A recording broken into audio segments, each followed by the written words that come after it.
lot of our clients, direct clients, are chemical companies. They either produce or compound plastic. I think, Dave, Glenn, you guys are quite familiar with a lot of those use cases and processes. But that's not the finished customer, right? So the customer would be an OEM, whether it's someone in the automotive space, in aerospace, and packaging. Really, the end brand is an OEM, and they are in every industry. Let's talk about the power of hemp, from the farm field to finished goods. Learn all about it at the 2022 Midwest iHemp Expo, May 20th through 21st at the Lansing Center. Visit MidwestIHempExpo.com. See you there. All right, welcome to the iHemp Hour. My name's Dave Craybill. I'm with iHemp Michigan. iHemp Michigan's mission is to educate, inform, and promote the research, development, and cultivation of industrial hemp here in Michigan. And it, generally it begins with the farmer, but we always like to begin with our buddy at the 420 Post, Mike Brennan. What's going on, Mike? Definitely not a farmer. I'm just a city boy that runs a little operation for the above 0.3 THC level folks. Anyway, so speaking of which, I have a show on Wednesdays called 420 Post, and we had Andrew Brisboe, the director of the Michigan Marijuana Regulatory Agency, on yesterday, and he was using our show they actually announced it on Monday, but he went into more in depth on the 2021 sales for adult use in medical marijuana. Pretty nice numbers, about $1.8 billion. That was for 2021. And somewhere in the ballpark of $250 million in taxes that goes to various taxing authorities. Of course, most of the money was in the adult use stuff because the medical is beginning to fade a little bit. A lot of people are getting out of medical. They're going more into adult uses. And that market is sort of evolving. But yeah, and then he also predicted that he thought this year it would be somewhere in the ballpark of $2.8 billion, give or take, for both adult use and medical. And again, that 16% of every dollar spent, at least in adult use, goes to some taxing authority, whether it's municipal authority, the state, sales tax. Sales tax goes into the general fund. So, hey, the state's $250 million ahead of where it was a year ago. So that's a good thing, right?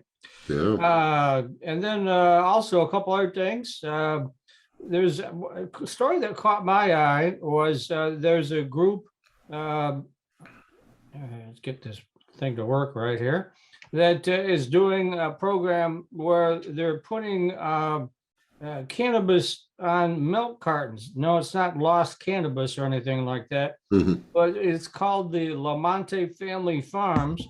And they're releasing these various strains of cannabis. And then from each sale, $1 goes to the Freedom Grow, a nonprofit that works to help folks that have been incarcerated, which is now a legal industry, but before it wasn't, to help them to kind of either get out of jail or readjust after they get out of jail or things along that nature. I've seen a lot of kids on milk cartons for, being lost and whatnot, but this is certainly a different kind of angle. And we're going to have them on my 420 Post show next week, because I thought it was really a great idea. And as these guys know, we also have a nonprofit called the Hero Project, and that supports veteran service organizations through the sale. We work with cannabis wholesalers and retailers, and we can work with hemp people for that matter. And where a portion of the revenue then goes to our 501c3. And then after we get a big pool of money together in the spring, we'll put out bids for requests for proposals, actually, where the various VSOs can then say, I need this money for this project, blah, blah, blah. And then hopefully we'll have the money to be able to fund them. And again, it's a nonprofit that we do. I'm the president of the board. Get stuck with a lot of things when you invent these things, right? So, but it's been a labor of love for the last year. It took a lot of work to get our nonprofit set up. And now we're going to have some announcements to make here shortly. We've been negotiating with a bunch of companies, and hopefully that will all come through, and then we'll start generating some big bucks. We did get a $3,000 anonymous donation at 7 p.m. on December 31st. somebody wanted that tax write-off. All we know is that person was John. Thank you, John, for giving us that $3,000. Hey, it's a start, right? We'll take it. So that's it pretty much for me. This is the big week for the sales numbers coming out. And if you want to see that show, we have it on demand. You can see it at mimarijuanareport.com. I'm the editor of that. And so you can watch the whole show, and Andrew talked about a lot of different things. And like I say, when I posted that on Facebook, everybody was watching that because they wanted to hear what the boss had to say, right? So good thing. All right, so back to you, Dave. All right, thanks, Mike. So we're going to see Blaine's picture on a milk carton soon? Is that what you're saying? That's what I'm thinking. The lost child. I'm lost. I'm lost quite often. Yeah, so if anybody finds me, just let me know where I'm at, okay? Yeah. Yeah. All right. Well, yeah. Thanks, Mike, for that update. I'm definitely going to go. I wasn't able to watch the show yesterday, but I'm going to go watch that. I want to hear what they've got to say there. So we're doing that. We got a great show today, but before we get into that, I'm going to give a little bit of news that we got going on. Let's see. So the first thing I want to talk about is there's a show. Oh, where's it at here? There we go. Let's see. So Hemp Today, Growing and Marketing Industrial Hemp, is brought to you by the Center for Agri-Learning and the Illinois Hemp Grower Association. This is going to be on February 12th, 2022, from 11 a.m. to 3 p.m. at the McHenry County College Conference Center. It's $35. Boxed lunch is included. You can register online.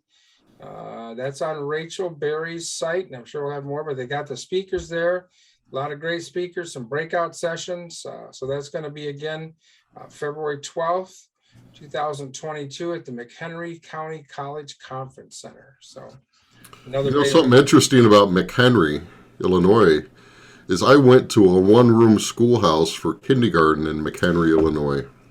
No way. It was a couple years ago. Oh. Did you have to retake the class, Dave? Was why you went there, or just? Yeah, it was nap time and cookies. I was working on that. That's important to get that part down. So I'm not even going to go there. You must have failed that during your first second. Okay. So we got that going on, and here's something that came out pretty interesting this week. If you haven't heard about it, we're going to try to get a little more information on this topic. Maybe the last show in January here, but Oregon State research shows hemp compounds prevent coronavirus from entering human cells.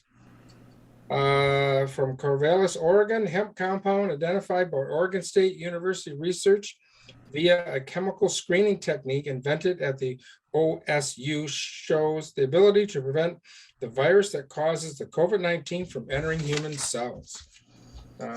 Cannabis juice. Well, that may be part of it, but so basically what they're talking about is hemp, known scientifically as cannabis sativa, is a source of fiber, food, and animal feed, and multiple hemp extracts and compounds are added to cosmetics, body lotions, dietary supplements, and food. Van Bierman, almost close to your name, Mike, but not quite, and collaborators, including scientists at Oregon Health and Science University, found that a pair of cannabinoid acids bind to the SARS-CoV-2 spike protein, blocking a critical step in the process the virus uses to infect people. The compounds are cannabinogoric acid, or CBGA, and the cannabinogoric acid, CBDA, and the spike protein is the same drug targeted used at COVID-19 vaccines and antibody therapy. A drug target is any molecule critical to the process a disease follows, meaning it is disruption that can thwart infection or disease progression. So we'll certainly have more to talk about that. We need to get Annie. It's Annie Rouse that gave me some of this and told me about this months ago. And it's the CBDA and the CBGA. She's doing it in little capsules. So we're going to have to talk to Annie about this too.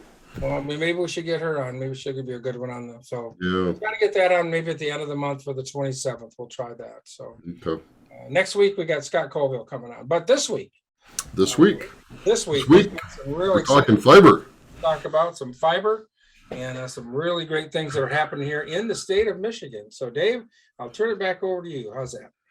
All right, thank you very much. We have Eric and Tim from Heartland Hemp Company. Heartland is a biotech company that engineers hemp fibers as additives to plastics.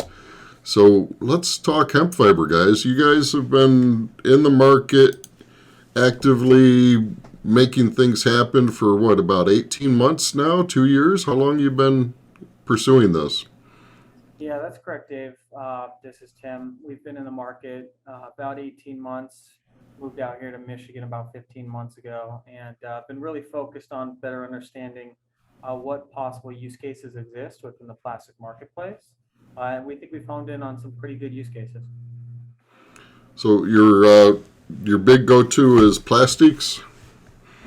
Yeah, we took a look at every market in the beginning, right? We took a look at textiles, we looked at building materials, we even looked at bioplastics, to be totally honest, and we landed at the end of the day in the additive marketplace because it just provided the easiest go-to-market opportunity for us, and that's where we've really begun to run with it. I think one of the great parts about being here in Michigan is, this is the #1 state for advanced manufacturing. And more than 60% of injection molding lives within 100 miles of the Great Lakes. And it's really the hot spot if you're going to be setting up an industrial hemp supply chain to support the plastics and packaging industries.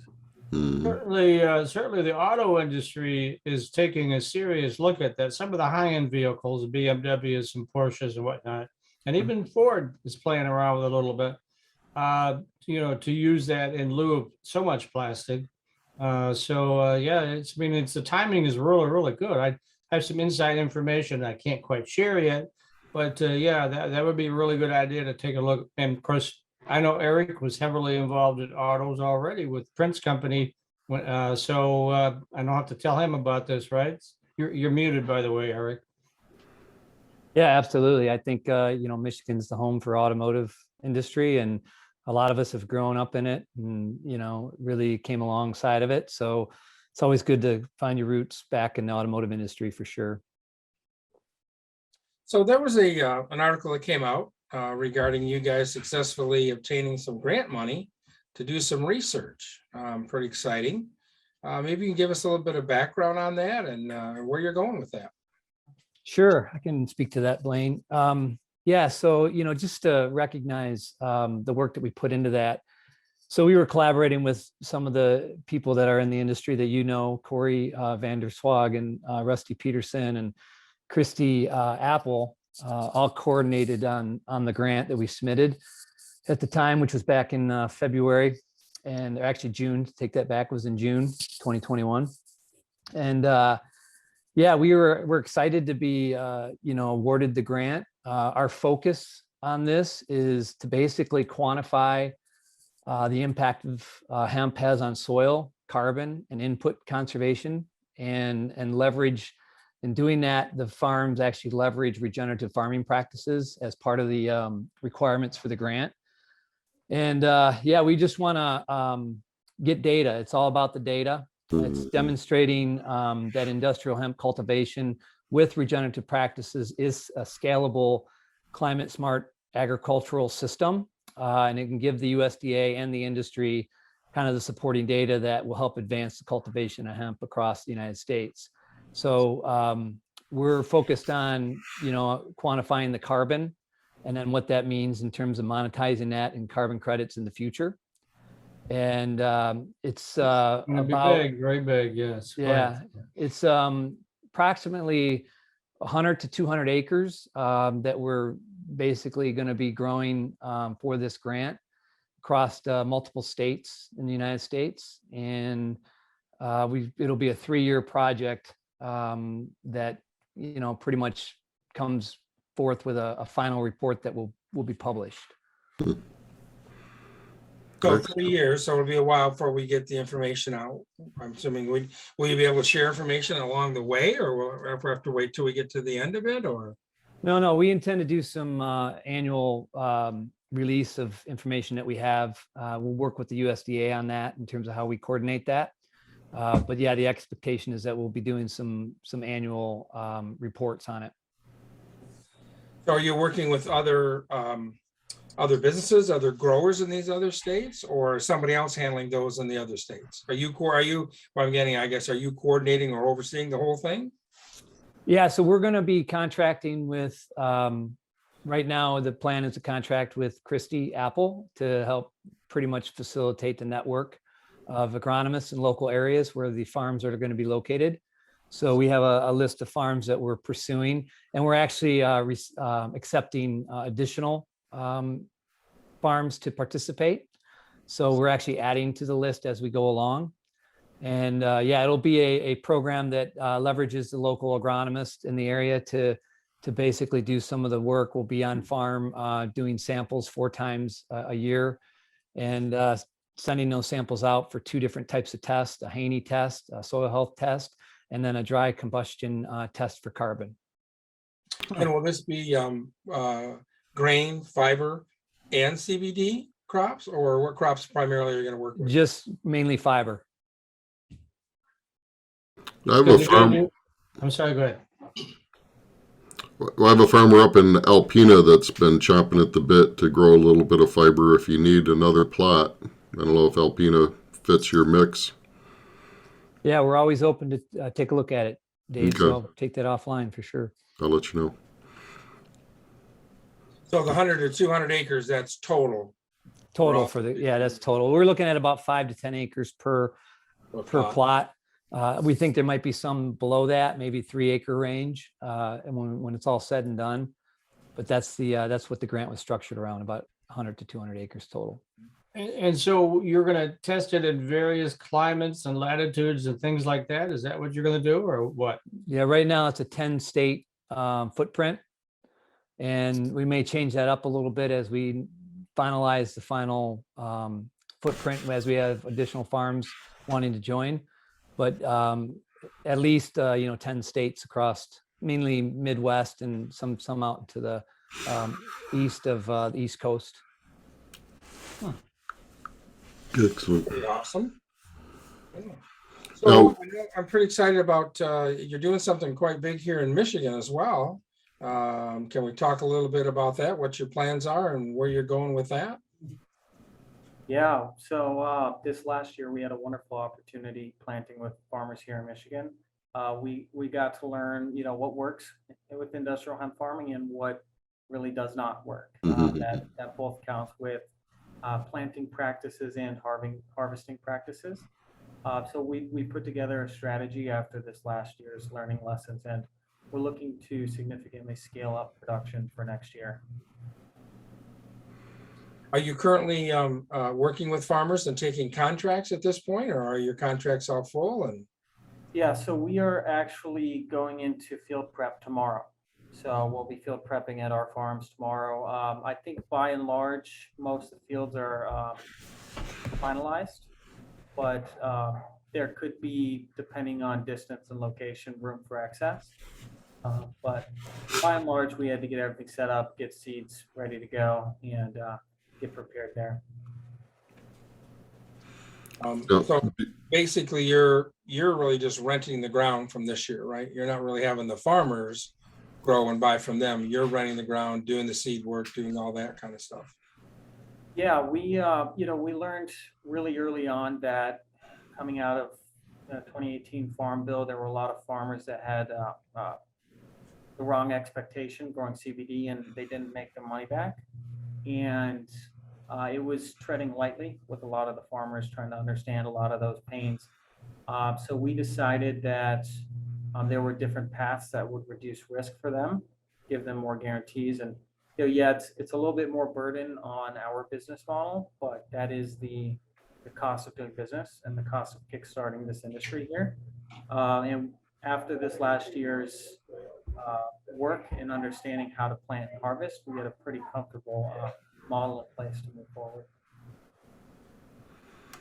So you have all the equipment that you need in place. Then do you have any extra capacity? From farming equipment? Yeah. Yep. So we're just wrapping all that up right now. As I mentioned, we'll be going into field prep and the planting in April. From a capacity standpoint, we could theoretically probably pull in more. It would just all have to come down to region. Yeah. What about decorticating? You know, is your decorticator, is that out in Southwest Michigan? Yeah, so we actually don't decorticate. The use case that we're looking at didn't necessarily need any longer natural fibers. Oh, We're micronizing product and then rebuilding it into an engineered finished product. okay. That's where the engineering hemp fibers for plastics part of our business comes from. One of the things we learned very, very early on was that natural products just don't blend well with synthetic polymers or synthetic plastics made from petroleum.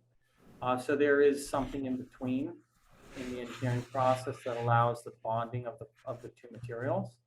And that's what we've really focused in on our business. The micronization process for us is a fairly simple and straightforward way of breaking the plant down. We see the building it back up process being the more sophisticated engineering. Yeah, it really makes a difference. I know just in our frisbees that we did, the long fiber versus the short fiber frisbee. This one is like a tank. I mean, it'll knock your teeth out. It's so hard. But where the second frisbee was a different pellet, different mix. It really makes a difference. Yeah, it does, and that's when the chemistry gets into it and the mechanical processes.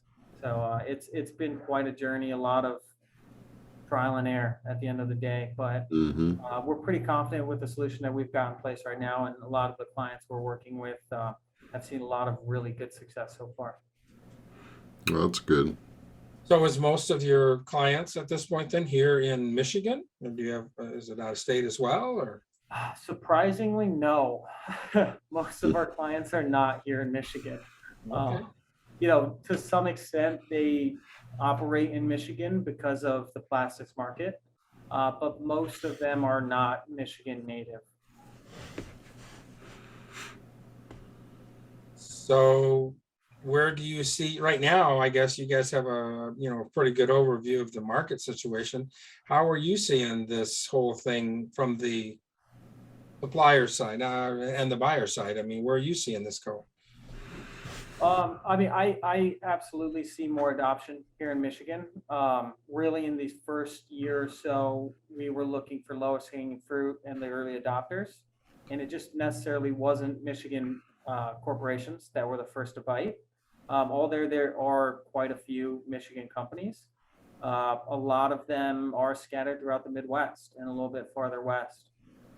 So, you know, really what we can do on our end is just further drive education, make sure we're able to get, you know, a voice in the room and have these conversations with people who are making decisions on different types of plastic they're going to use for the next 5-10 years.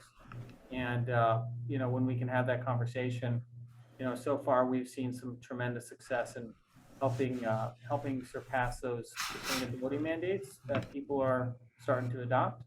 So it's just a matter of time and engagement. So what types of, without giving away names or anything, but what types of companies are interested in working with you on this project? I mean, in the sense of the end user. Yeah, so a lot of our clients, direct clients, are chemical companies.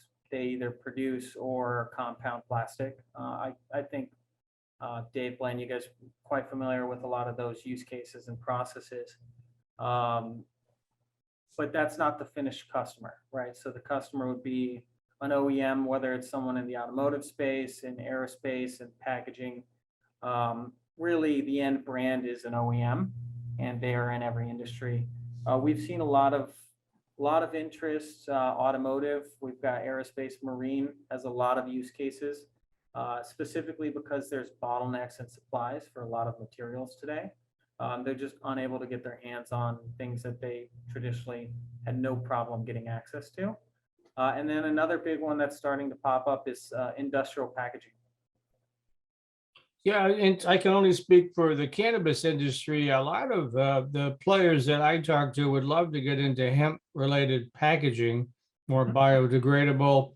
and you think about the target audience, a lot of them are millennials, and they're really into the climate change and environment and all that jazz. So it's also a great selling point. But the problem is the hemp packaging is more expensive right now than the traditional packaging, like the plastics and whatnot. And so, and with the economy the way it is, they can't make that commitment if there's a big differential in pricing for the packaging. But I mean, there's a real big need for it. It's just, the economics don't work right now. Yeah. Yeah, it's fascinating. And, when we first got into the market, we were very interested in doing bioplastics, which is the actual plastic itself and not the additive.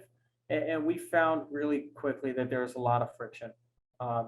You couldn't get the chemical companies to work with you. It was very competitive in nature. And, really came down to price and performance at the end of the day. Oh, absolutely. Yeah. These plastics cost $1.25 per pound. And a bioplastic will run you $7. And no matter how much you fill it, it's still going to cost a lot of money. So, it's something they are considering. And as much as people want to be more sustainable, it's difficult at those price tags. And, one trend we've noticed, especially with the younger generations, is, recycling is going down on a consumer level. And what people really want is, call it biodegradable, call it compostable, but they want to keep their same habits, but know that the end product is better for the environment. It's kind of the EV situation in the auto industry. You still pay a high premium if you want to be, an electric vehicle, not even a hybrid, going totally electric vehicle. A lot of people want to do that until they find out the how much part. And then they go, I don't know. And then they go to the hybrids, or they just go back to internal combustion again. But it's the same scenario there, essentially. Yeah. Yeah, and I think they did a good job starting in the higher end models where you can have, a little bit higher costs in those realms, and then working your way down towards the mass marketplace. And in a lot of cases, it's similar to the materials aspect. We have to start in some of the higher end plastics or rubbers, and then work our way down to the, lower cost polymers like a PVC, for example. Yeah. What can we do to help you, make things happen here in Michigan? It seems like we need to do a lot of education yet. Make people aware what can be done. Yeah, it's really multifaceted. On one side, you've got agricultural, right? We're talking to farmers all the time, trying to really engage them that industrial hemp is no different in the rotational crop than corn or soy. And it has benefits in soil and carbon that far supersede a lot of the existing row crops. And then on the other aspect of it, trying to reduce some of the stigma in the manufacturing space and pushing towards adoption, so that people can actually utilize these products in their finished products. And really, that's an educational process, right? Industrial hemp is coming out of a longevity of being illegal, and then it's just now starting to separate from CBD, which I think is probably going to be the bigger challenge. CBD did a wonderful job of separating hemp from cannabis. And now it's this last piece of separating industrial, whether it be fiber or grain, from CBD. Because a lot of the clients we work with, they hear the word flower and they panic. They think cannabis, and it's a lack of education. They just don't know that these things are different. And it can confuse them when, someone might say, we grow hemp, and they mean CBD, but they might be insinuating fiber. Those kind of scenarios can confuse buyers or people in their education process. And that's something we've done, a lot of work to try and separate the two, because I think the industrial marketplace deserves to really be in its own category. Mm-hmm. Well, Dave, you ran into that with your Frisbees. What was it, a bank asked you how much THC was in your Frisbee or something like that? Yeah, and it wouldn't have been an issue if hemp wasn't in the business name. would have flown right under the radar because we're selling outdoor sporting goods equipment. But because hemp's in the name, then it throws under a high risk category. And Heartland Industries, you were smart. You didn't put hemp in your name. Yeah, we were actually very specific. We kept hemp out of the name and we stayed away from the color green. There you And, go. the deep red was very intentional to try and, separate in that way. And a lot of those small, subtle pieces were just takeaways from the cannabis and CBD market. Yeah. Yeah. Why make it harder than it needs to be? Yeah, I think education is key because I was on a call with the USDA today, and they were just fascinated about the use cases for industrial hemp. They had no idea.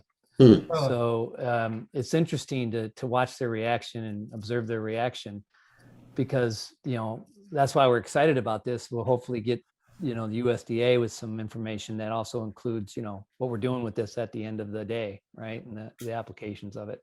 So That's amazing. The USDA wasn't even aware of that, really? they were not, because when this particular grant was awarded, they labeled it incorrectly and said it was used as a cover crop. So they thought that this project was all about using hemp as a cover crop.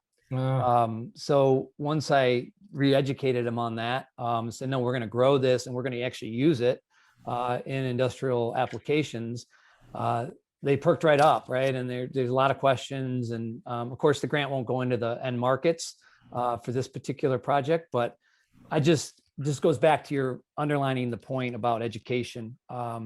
They just don't know the applications beyond what's, on the front pages, right? Yeah.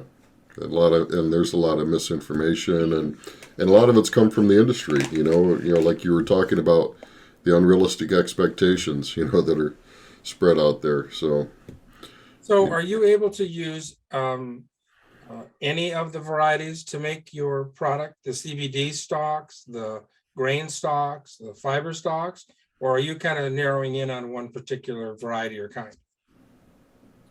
So we've really narrowed in on the fiber stalks today, specifically a couple of different varieties that grow best here in a colder climate.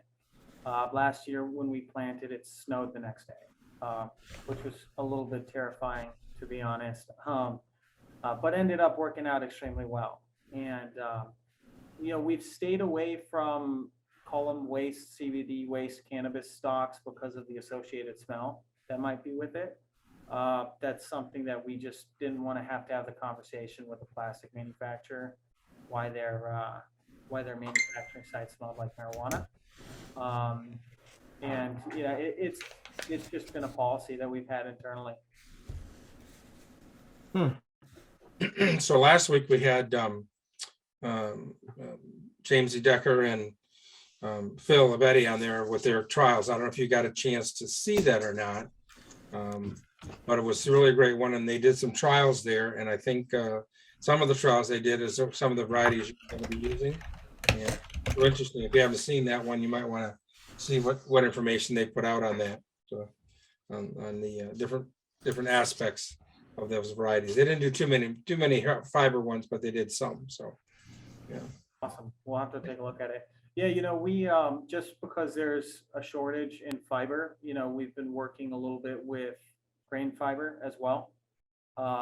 We don't necessarily see the same concerns from a fiber quality with grain-based fiber and just growing it that extra 10, 20, 30 days, depending on the yield or the variety. So that is a potential application, but mostly staying within grain and fiber stock.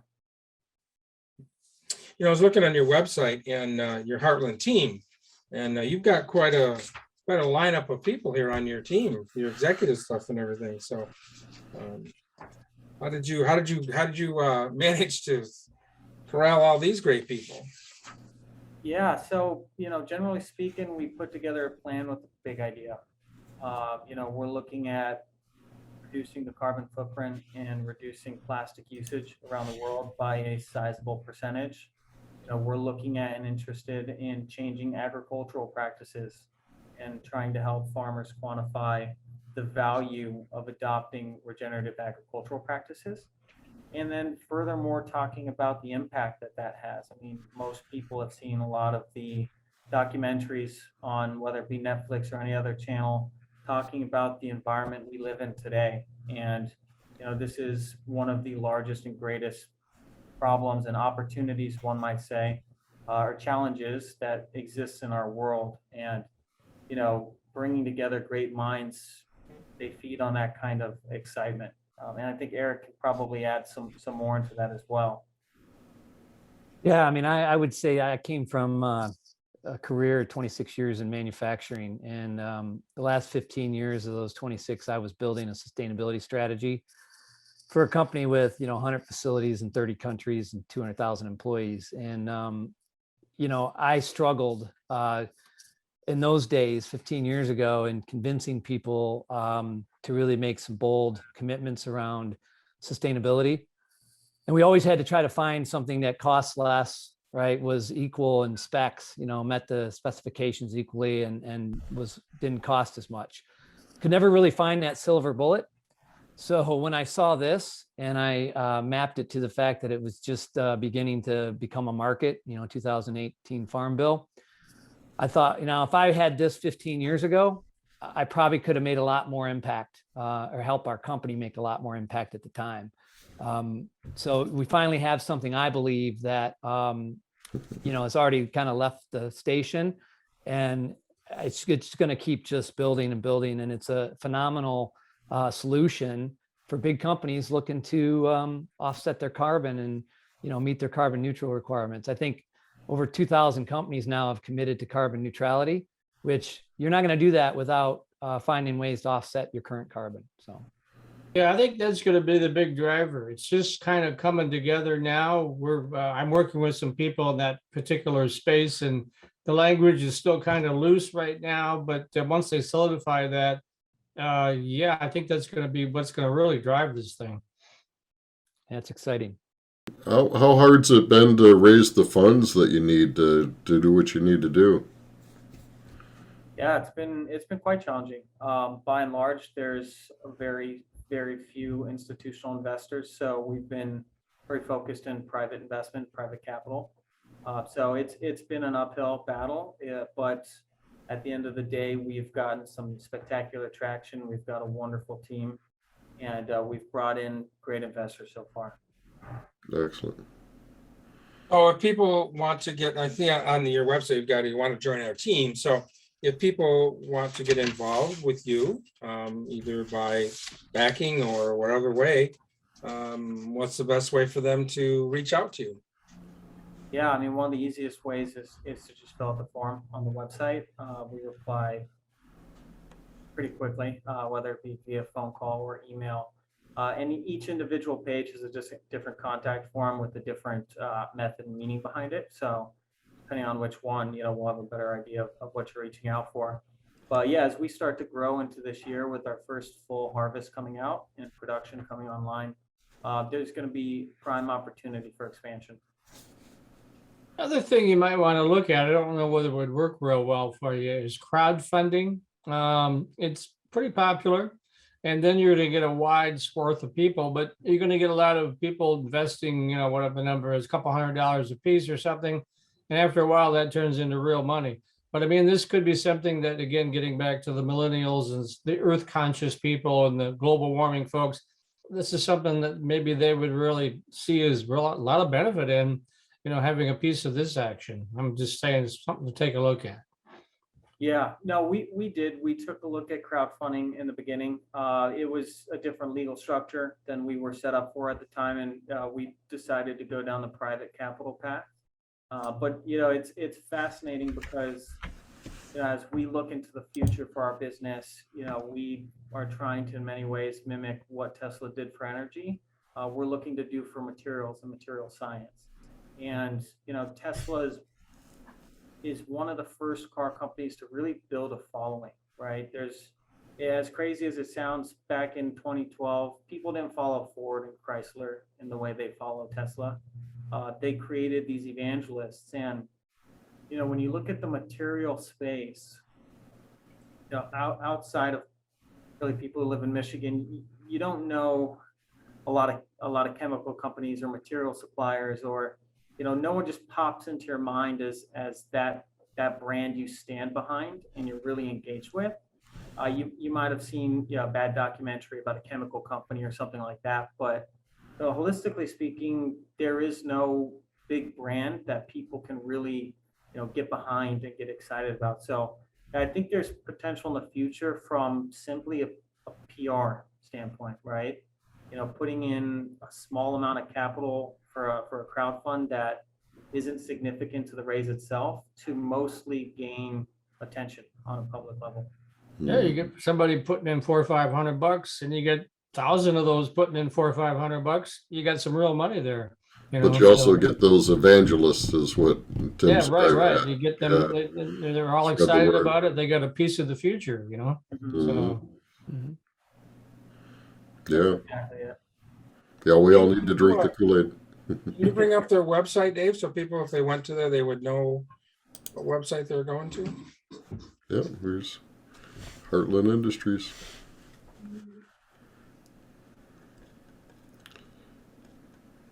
Very cool. have Now, guys- you picked out your location in the Detroit area yet? Have you nailed that down? Not specifically. We haven't finalized with the building, but we're looking between, and correct me if I'm wrong here, Eric, between Farmington, Rochester, and Detroit in that little triangle. Yeah, we're definitely looking kind of north of Detroit area. So, Drew Kit has a question. Somebody has a question? Who? Yes, Drew. Drew Kit has a question. Are you accepting fiber varietals or have they been selected? Are you accepting fiber varietals, or have they been accepted? Have you already picked for this year? In other words, you want to try some of the varieties, or have you already picked what you're going with? From a seed standpoint? Yeah. Yeah, so we've picked for this year. There might be opportunity for trial plots, but we saw some pretty good successes last year with varieties we ran. So there'd have to be some pretty compelling data behind it that made us choose a different path. Cool. All right, well, Guy, I guess one other question I got on it too myself is that, so you see working with hemp right now, but do you see your vision, your dream, working with other material as well at this point, or just really the NF or Like other natural fibers, is that? Yeah. Mm-hmm. So, we've also run that conversation around quite a bit. I think, truthfully, probably not. And there's a couple reasons behind that. One, natural fibers outside of that, Knopf, jute, flax, they've been legal forever. But for some reason, no one's ever adopted them. And, I always ask myself why. Well, if they cost less, if they're sustainable, if they're, X, Y, Z, why haven't people been putting these into plastics forever? And I truthfully, I couldn't come to a reasoning behind it. And I really settled down on, there's something sexy about industrial hemp that people like. And somehow, some way, the carbon story has been so effectively tied to industrial hemp. And we've tied a lot of our business to the carbon story. And most of our business is helping, these Fortune 500 companies become more sustainable and exceed their sustainability mandates. And, the story is there, it's told with industrial hemp. And I quite frankly, I don't see it with a lot of the other natural fibers. So, me personally, I don't think we're going to pursue other natural fibers in the near future. But there could be something that changes, a new piece of data or information arrives, and it makes sense to adopt something else. We do want to pursue more derivatives of the industrial hemp plant for whether it be plastic or other material additives in the future. We do, as a biotech company, like to see ourselves in the material science space and innovators and tinkerers. So that is something we'll pursue over time. But today it is specifically engineering hemp for plastic additives. okay.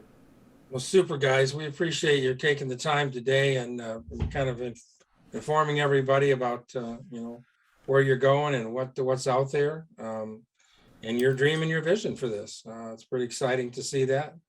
I'm certainly glad that it's happening here in Michigan, obviously, for a lot of reasons there, but we're glad that you decided on here. And we can do that. We'd love to. We certainly will have you guys, invite you to come to the expo in May for sure, and be able to tell your story there. So that'll be exciting for you to be able to share that with everybody there as well. So, yeah. And when you nail down some of the details and all this stuff, be sure to let me know as well, because I have a pretty good audience that's also interested in hemp. So Yeah, that MI Tech News would even be a good space for. that would be another space. That's my other operation. Yeah. That's technology and general business, and I have about 10,000 readers there. And so, but these are all business pros and whatnot, and that's where you want to reach, right? So I love that opportunity. Appreciate that. Yeah, So- appreciate the time. So, Eric, how do we get Dart Corporation to come out with a solo cup made from hemp? It's interesting. We actually had some discussions with one of the companies that does all the egg cartons, Yeah. and essentially they are a company of chemists. So very strict requirements around how they would do that because it touches the food, right? And they've got some other things going on with egg cartons right now and trying to get away from the styrofoam egg cartons. So yeah, I don't know. I hope to find it. I hope that's some of the Yeah. legacy. I hope that's some of the legacy we can all point back to and be proud of, the whole industry, right? Yeah, when we called Dart Corporation a couple years ago, they didn't have any clue, anything about hemp. Not a iota. Wasn't on their radar. So it's interesting. A lot of work to be done, gentlemen. We appreciate all your efforts and what you're doing. Yeah, thanks for the time. Appreciate it. Absolutely, guys. Thank you. Yeah, and we'll definitely want to continue this story as you move through the year and hear about the successes and see where all that goes for you guys. So we look forward to seeing that. So thanks a Move lot this for thing that. forward. So, Blaine, do we have a recipe for this We week? got a recipe. We got a little bit other news first that we'll do, and then we'll get into the recipe. But so a couple things. Of course, we talked about Rachel, the program going there in February, but also NOCO on the 15th. Let me bring it up here.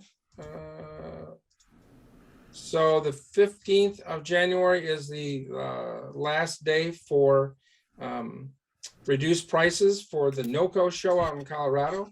That is in March 20. Maybe I can get it here quickly. Maybe I can't. There we go. Oh, Yeah, it's the end of so March that- in Denver. yes, that's what I was trying to get the date on here. Is what I was trying to get quickly, but so that's coming up. One, of course, a big show there. March 23rd and 25th is where that is. So if you're interested in going to that, again, the deadline to get some reduced tickets on that is the 15th. For that, and of course, we're going to have the next expo here in Lansing, in Michigan and Lansing, in May, and we'll be getting more information on that out very soon. So another great opportunity for you to come and learn more about hemp and what hemp's going to be involved in all of our lives as we move forward. So sounds like my grandson's trying to get in the office. Yeah, he wants to go and see Grandpa. So anyways, yeah, well, with that, any last comments before we get into the recipe? Anybody? Mike, your show next week? Anything yeah, there? we're gonna have Rudy Patros is coming on the show. He has Securitech, which is in the cannabis space. Everything has to be on a camera, just the way the regs are, and that's what Rudy does. He does all the camera stuff and all the various whatever. I mean, whether it's grow operation or cultivator or processor or dispensary. But back, I guess it was in November, Grady Evans, who does marijuana security operations, passed away from COVID. And that's a big operation. Again, in the cannabis space, if you're transporting cannabis, it has to be with secure licensed operators. You just can't throw it in the back of the car and drive it somewhere, right? And so what Rudy did was buy MSO, and I've been trying to get him on the show now for, I don't know, 6 weeks. He's a busy guy, but he's going to be on the show next week to talk about how those combined operations are going to work together. And then what I mentioned earlier on, the Lamonte Farms with the milk cartons where they have different strains of cannabis on the milk cartons, and that money then goes to support the prisoners of cannabis, essentially, those folks that went to jail for growing it when it was illegal, and now, of course, everything is legal. And some of those they're trying to help get out of jail, or the other case was if they have a felony on the record, trying to get their lives all straightened out, because, you know, it's tough when you got a felony on your record. So kudos to them, and we'll have them on the show to explain what they're doing as well. All right, another great show, Mike. You always do that, great show. So Thank you. all right, Dave, any last things you want to throw out there? No, sir. Okay. We, Well, it's nice to be back. Oh, It's nice wait, to we be gotta have the hat, Blaine. Can't do this without the It's hat. coming. It's coming. It's coming. All right. It's coming. It's coming. Here we go. All right. That one, that good? Yep, Look we're right. good. All right. So, yeah, it's good to be back home. This week I'm back in the home studio. So it's nice to be back here today and take care of this. But we're going to do cauliflower hemp soup.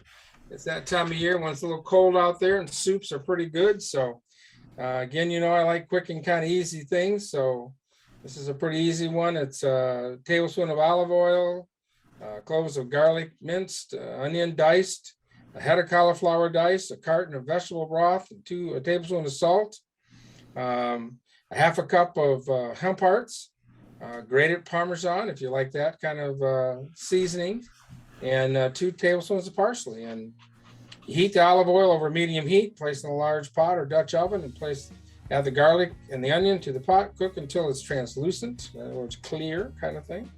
Place the diced cauliflower and vegetable broth in the pot, bringing the mixture to a boil. Cover and reduce the heat to simmer to 15-20 minutes until the cauliflower is cooked. Add the hemp hearts and the salt. Pour into a soup into a blender and blend until smooth. And pour in a bowl, sprinkle with Parmesan, parsley, more hemp hearts, and serve. So pretty easy, pretty yummy one, and it's probably also very good for you as well. So yeah. And Keep the vampires away. 2 cloves of garlic. Yeah. Well, yeah. And unfortunately, I can't tell you where we got this one from. I don't see it on the page where I have This is from Jesse. This from Jesse? Okay. Yep. Sweet. All right. Well, thanks, Jesse, for that. So that's what we got. So anyways, I want to thank everybody for joining us again today. Thank Eric and Tim and coming on. Keep up the great work, gentlemen. Yeah, and keep up the yeoman work there. And next week, we'll have Scott Colville on. He's going to talk a little bit about the insurance that's available for people that are growing hemp. So that's going to be our show next week. All right. Thank you, gentlemen. Okay. See you all next week. All right.